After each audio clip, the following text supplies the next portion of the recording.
जय श्री कृष्ण दोस्तों।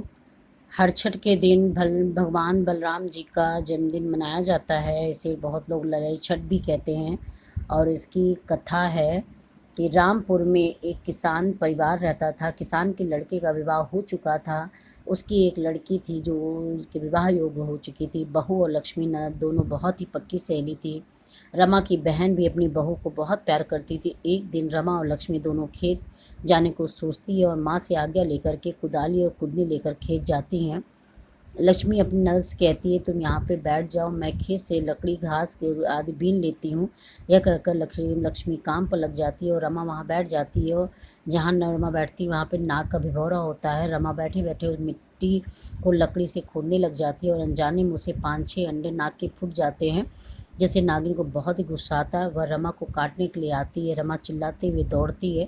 इतने में रमा के पीछे नागिन को आते देख करके लक्ष्मी रमा को अपने पीछे करके नागिन से हाथ जोड़कर प्रार्थना करती है कि और कहती है, हे माँ, आप अब मेरी ननद की भूल को क्षमा कीजिए। बदले में आप जैसा भी करूँ कहेंगी मैं वैसा ही करूँगी। और नागिन लक्ष्मी से कहती है कि तेरी ननद ने मेरे पूरे वंश का अंडा नाश कर दिया है, क्या तू इसकी पूर्ति कर सकती है। लक्ष्मी सोचती है कि मेरी तो एक ही ननद है, यदि इसको कुछ हो गया तो मेरी सास का क्या होगा। फिलहाल अभी जो है इसकी इस परिस्थिति को मैं टालना चाहूँगी। और यह सोच करके नागिन से कहती है कि आपके नुकसान की पूर्ति मैं तो नहीं कर सकती हूँ, इसके बदले मैं आप जैसा कहेंगी मैं वैसा ही करूँगी। यह वचन दे करके वापस वो चली जाती है। घर में किसी को कुछ नहीं बताती है। समय धीरे धीरे बीतता जाता है। रमा की शादी हो जाती है, वह अपने ससुराल चली जाती है। लक्ष्मी भी अपना वचन भूल जाती है। कुछ समय बाद लक्ष्मी एक सुंदर बालक को जन्म देती है। परिवार की खुशियाँ मनाई जाती हैं। छठी की रात को नागिन आती है और लक्ष्मी से बच्चा मांगती है। लक्ष्मी सोच में पड़ जाती है और अपना वचन याद आती है, वह अपना बच्चा नागिन को दे देती है। दूसरे दिन वह सुबह सभी बच्चे के लोप होने की खबर मिलती तो घर में मातम छा जाता है। समय अपनी गति से चलता रहता है। कुछ समय बाद फिर लक्ष्मी एक सुंदर बालक को जन्म देती है। छठी की रात को नागिन आती है और लक्ष्मी से बच्चा लेकर चली जाती है। घर में फिर मातम छा जाता है। समय धीरे धीरे बीतता जाता है और धीरे धीरे करके लक्ष्मी अपने 5 बच्चों को नागिन के हवाले कर चुकी होती है। उसकी सास अब उसे ताना कसने लगती है और उसे कैद दुख देने लगती हैं। कुछ समय के बाद लक्ष्मी छठवीं बार गर्भ धारण करती है और अपनी सास से उसे डायन कह के निकाल देती हैं। अब ऐसी स्थिति में लक्ष्मी अपनी माँ के घर पहुँचती है। अपनी बेटी की ऐसी दयनीय दशा देख करके माँ का दिल बहुत दुखी होता है।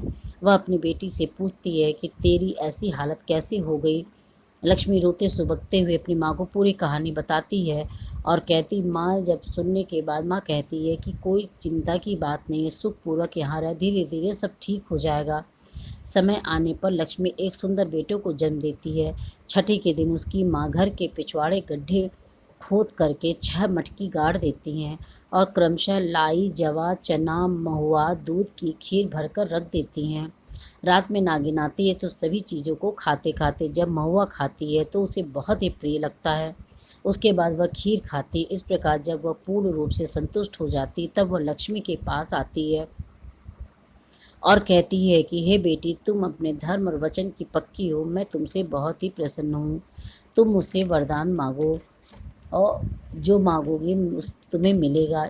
लक्ष्मी कहती, हे माँ, यदि तुम सचमुच प्रसन्न हो तो मुझे कुछ देने की बजाय आप मेरे सभी संतानों को मुझको वापस कर दीजिए। नागिन तथास्तु कहकर अंतर्ध्यान हो जाती है।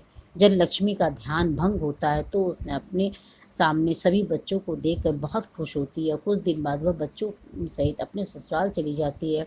बहू को बच्चों सहित देख करके सास को बहुत आश्चर्य होता है। लक्ष्मी अपनी सास को पूरी कहानी बताती है तो सास उससे माफ़ी मांगती है और घर में फिर खुशियाँ आ जाती है। इस प्रकार लक्ष्मी के घर में पूर्ण रूप से खुश शांति की स्थापना हो जाती है। बोलो हर छठ महारानी की जय।